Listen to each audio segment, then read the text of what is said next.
Hi, I'm Jeff Ray, your host for Economic Outlook. Welcome to our show, where each week we take a deep dive into the regional economy and the people, the companies, the communities, and the projects that are helping our region grow.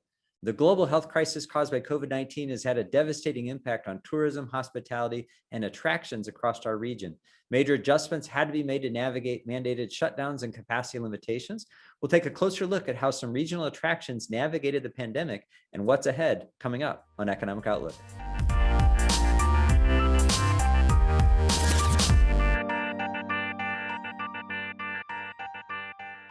Attractions in our region are an important part of the quality of life in our area, but those attractions depend on people visiting to keep them operating.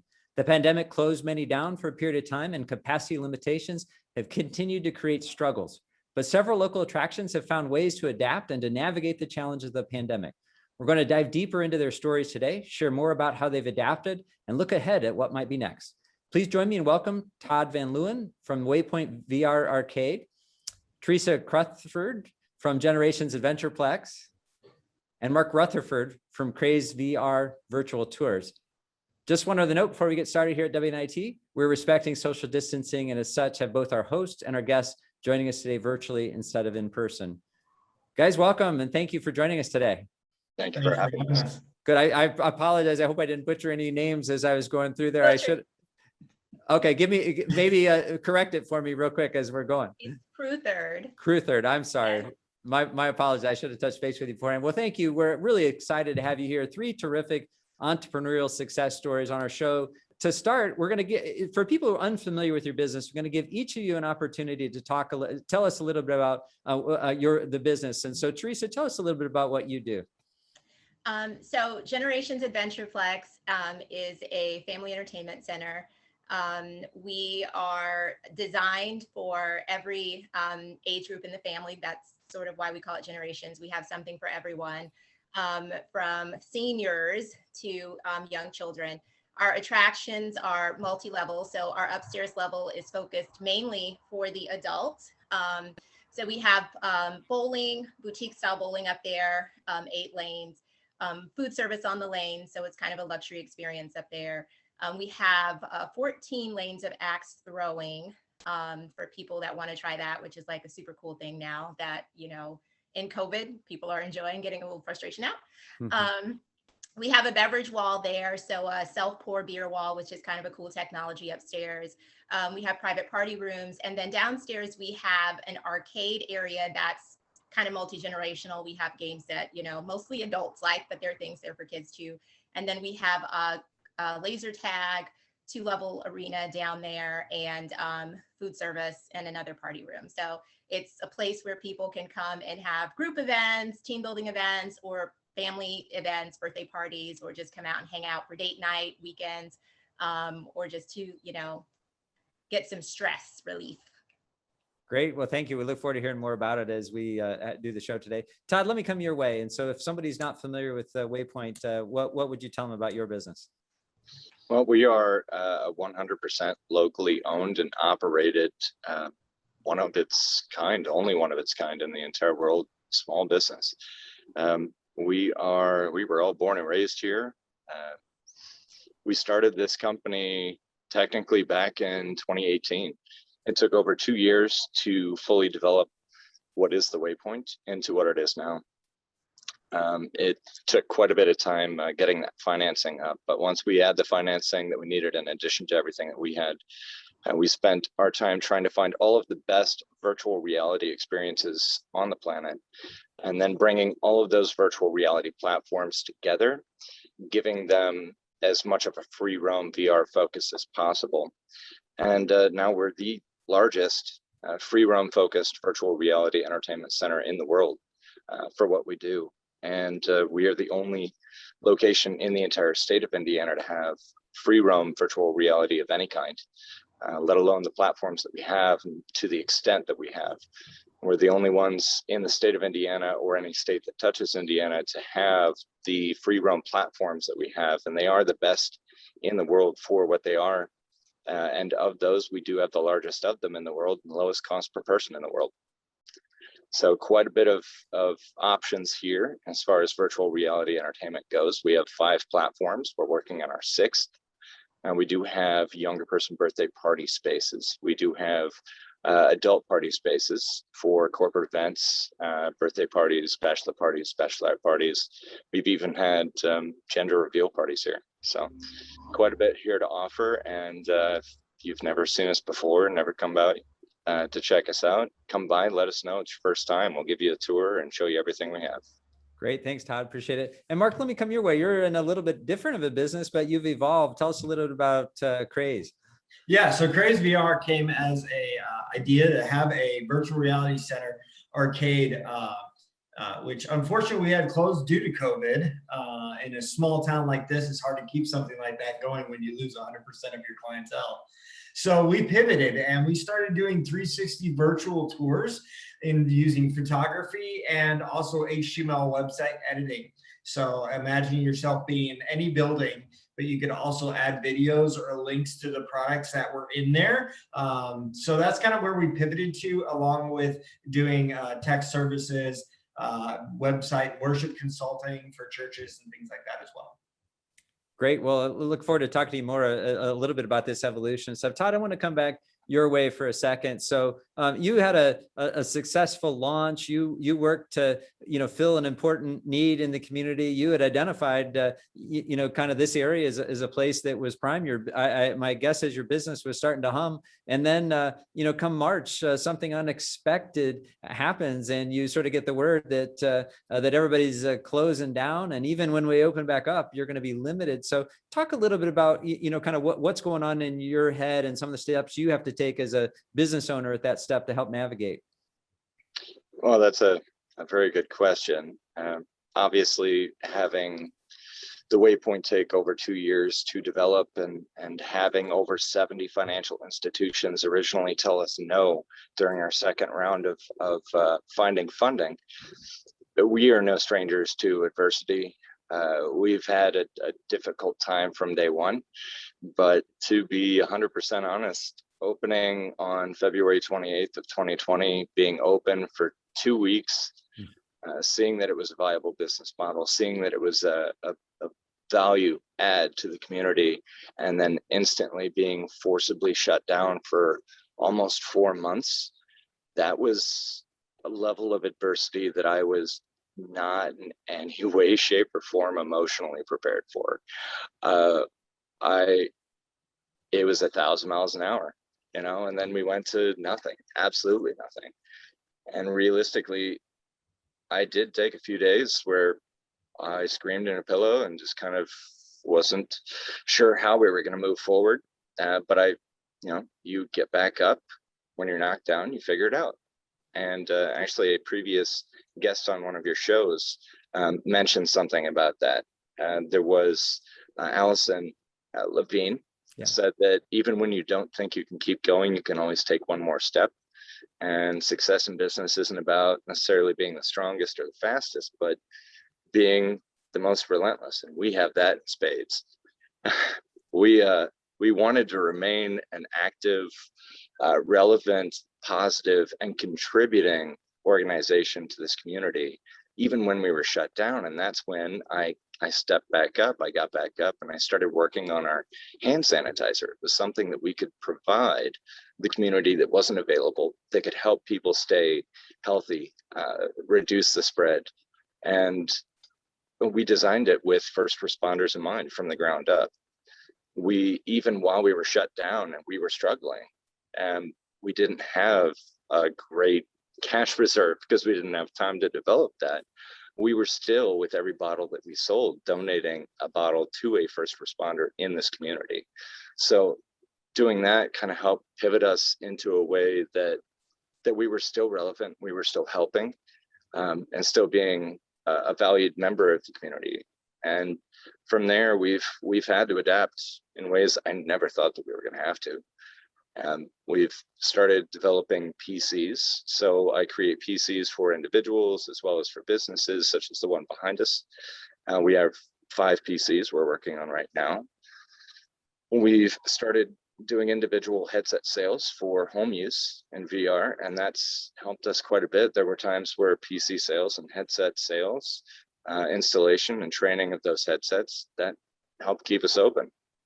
We've partnered with small businesses in the community like Craze VR. Mark's an excellent guy. I'm so fortunate to have Mark in my life, not only as a business partner, but also a friend. We were able to use some of our incomplete assets to develop a mutually beneficial partnership where we had extra space and he had extra equipment. And now we have a wonderful partnership, as well as what very quickly turned out to be a good friendship too. We've incorporated our employees to a lot of the decisions we're making to give them a bit more equity and ownership in their future here. We've continued to also financially assist the Waypoint, my wife and I, despite the fact that I have yet to have a paycheck since last March. So it's a handful of things, but it takes a village, and the right people in that village, and I think we're there. So great. Well, thank you, Todd. That's a terrific story. And Teresa, I want to come your way because I think maybe a lot of what Todd was saying probably resonates with you as well, as you had this idea of creating this family entertainment option. You're sort of getting, so tell us a little bit about your journey there and kind of this, what happens, come March, where you're at in that journey and how you've adapted. Yeah, I totally relate, Todd. I think many of you who don't know our business, we are a Christian-based business. We started with really no resources and just a really good idea, we thought. And we have had to rely on God's provision every little step of the way. And that's been financial and resource and with people. So we've always kind of understood our limitations and that we really didn't have what we needed to do any of this. So when COVID hit, we were in the middle of construction, and we had a construction team that was kind of a faith team too. They're like, we're going to get through this. We're going to keep moving because we know that this is a God idea and he's not surprised by this. So we don't know where this is going, but we're just going to keep taking steps. And in the midst of this, I'm a physician, anesthesiologist. So I didn't really have the time, in a sense, to sort of panic because I was taking care of people with COVID. So I couldn't think about the consequences to myself. Oh, maybe I'm going to get exposed. Maybe I'm going to. So I was kind of more on we're in a pandemic. We have to, it's all hands on deck, and we're going to keep taking the steps, the next open door that's available. So similar to Todd's story, we didn't have funding really at the beginning of this, and really didn't get funding until we were probably 2 months into construction, to be honest. Our construction team sort of believed with us that this is going to work and you're going to get your money. And so we finally did get funding in February, right before the banks stopped releasing funds. And we were probably a couple months into construction by then. So it was kind of a no turning back point for us also. And then we just had to do what he's saying. You play the hand that you're dealt. You learn from other people. We were in the hospital setting, so we sort of understood. We were germaphobes anyway. So it was sort of like, oh, COVID. Okay, we know what to do now. Like all the things that we do in the hospital. So we were able to adapt that to the way we operated, and people really embraced it. And it was helpful to have other businesses who had opened before us, sort of acclimating the community to how to play safely, work safely, and live safely together. So thank you all out there who went ahead of me. It made life a lot easier. Great. And Mark, let me come your way too, because you're going through this thought process too, much like Todd and Teresa were, where you've got a business and you've got big plans and you've got a niche that you think you're going to fill, and then all of a sudden things have changed. I don't know if you're like me. I'm not sure I'd ever knew the word pandemic until March. So talk to us a little bit about your thought processes come March, and then your decision to pivot. What some of those things were that drove that decision. Yeah, so in March, we had actually been rented out as a VR our virtual reality had been rented out. We took it to Vegas because we had made everything mobile for the leading real estate RE company, which does international real estate luxury sales. And COVID hit right when we were there. It was everything shut down. The Uber people was like, we've never seen anything like this before. This isn't Vegas. Vegas is usually busy. There was no one on the street. I mean, it was surreal. So we got a flight home, and suddenly, you know, we weren't allowed to open our business. And the next month, we weren't allowed to open our business. And we heard stories of other people not able to open their business. And someone said, "Hey, can you do a virtual tour of, do you do that kind of thing?" I was like, "Yeah, we have 360 cameras and we can do that." So I did a virtual tour of Tim's 2 restaurant in Union Pier, so that he could show all the changes and the sanitary things he was doing to open his restaurant and get it ready for opening, and show it to the public so they could actually literally walk through the restaurant without leaving their smartphone or their computer. We took that idea and expanded it to actually do an entire city. So we did all of St. Joseph downtown, and opting all the businesses to opt in to do their virtual reality tour and bring it in. So you didn't have to go into a headset to look at it. You could actually just do it from your phone and walk downtown and see what it looked like, and also see what businesses were there, what their hours were, click on their business and open their website. What we can do for people as far as virtual tours is, it just keeps going. And so we just kept running with this idea of how can we help others by doing the newest technology out there. We found that in Europe, this has exploded. Every real estate is doing 360 tours, and America is just getting on board. So we wanted to be on the cutting edge of that. And we didn't know what to do with all this extra equipment, because obviously the arcade, we lost 100% of clientele. No one could come in. We were forced closed. Todd came to me. We talked. Todd come in for a bunch of times just to play at our arcade, which is cool, before he opened. So we had a great conversation and created this friendship relationship. And he's like, "Hey man, can we work out something?" We were like, "Sure, absolutely. This is a great fit for us." So we were able to keep our VR arcade dreams alive, thanks to Todd and Waypoint VR. I love going down there and playing myself. So it's so much fun. It's such a blast. But yeah, it's been great to see how a business like ours can actually turn around, pivot, do something totally out of the normal, and help other people that way too. I think a great example there, Mark, of many across our region that have adapted and maybe come out of COVID even stronger, having identified maybe sort of a critical need. Todd, let me come back your way for a second. So let's fast forward a little bit, and in our last about 6 minutes here, talk more about, so things are opening back up. People have been inside. They've got cabin fever. They're ready to gather again. There's some space limitations and other things, but talk now about the recovery. And so as we're beginning to come out of the pandemic, how are things going? Recovery is slow. We are a really large organization as far as the size that we have. The maximum capacity is pretty close to 300 people. So we can house quite a few people and still maintain social distancing. But the biggest issue has been awareness.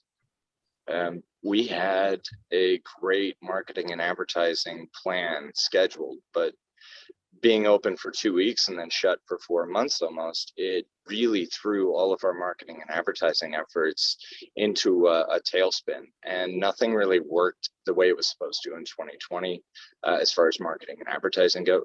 Anything really. 2020 doesn't really count anymore. I would say that the recovery for us has been harder than the overall economy, I think, just because a lot of the public assistance, the language in government grants and loans, they use a very specific language revolving around 2019 operations, which has hurt a lot of businesses like ours that weren't given the opportunity or the time to develop larger cash reserves through operational cash flows. And of all of the government funding that was available out there, we didn't get anything until the second round of PPP funding. And even then, the max we ever got was around $4,000. And that's in total. And that, I'm sure you can imagine how quickly that went, considering we had 14 employees when we started and we pay our people well. We are starting to see more people come out, which is good. We actually have a corporate event here today. We had a private party yesterday.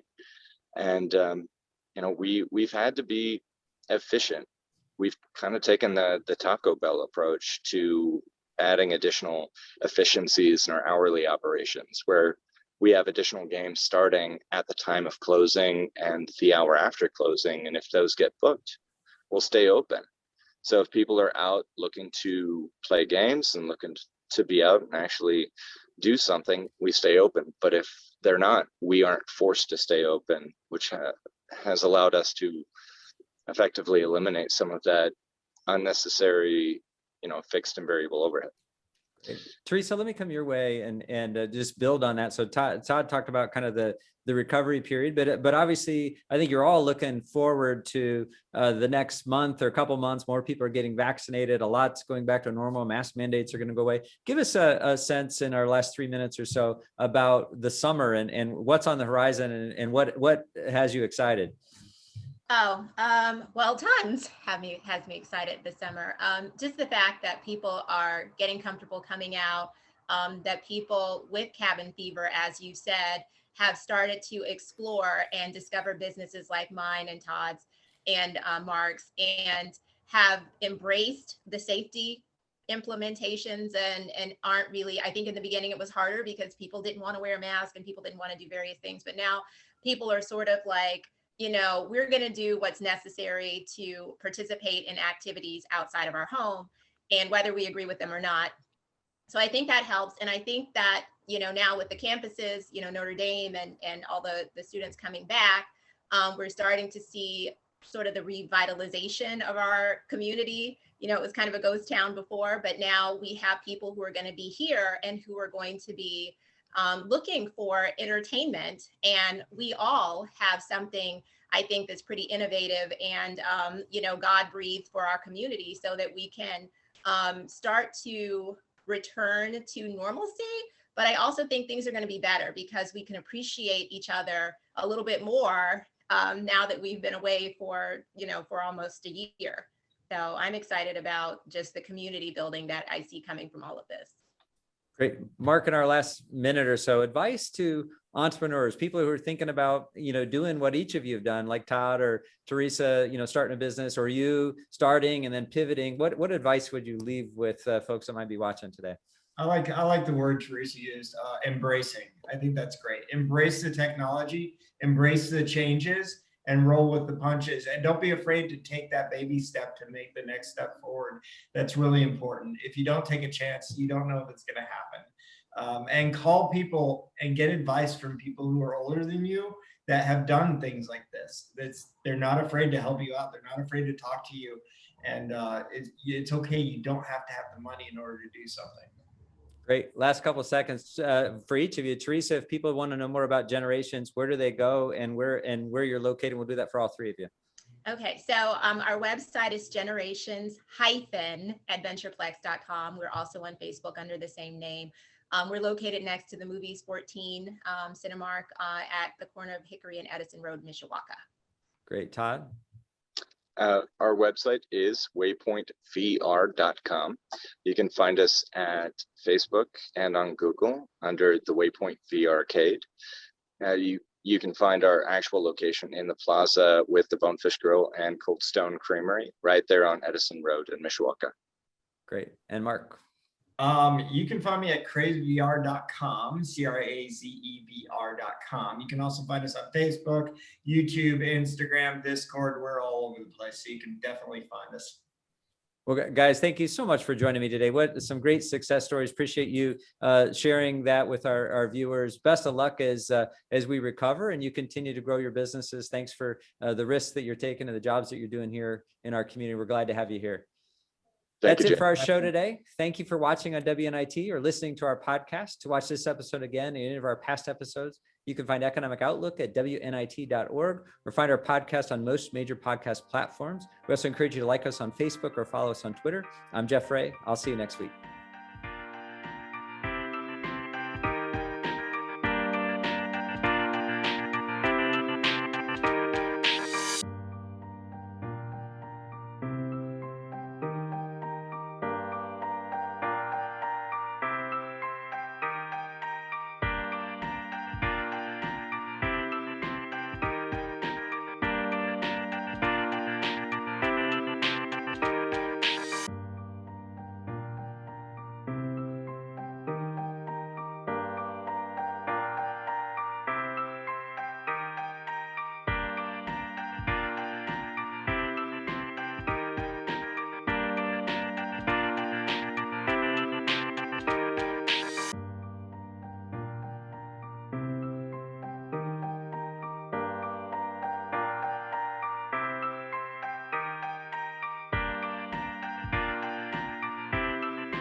This WNIT local production has been made possible in part by viewers like you.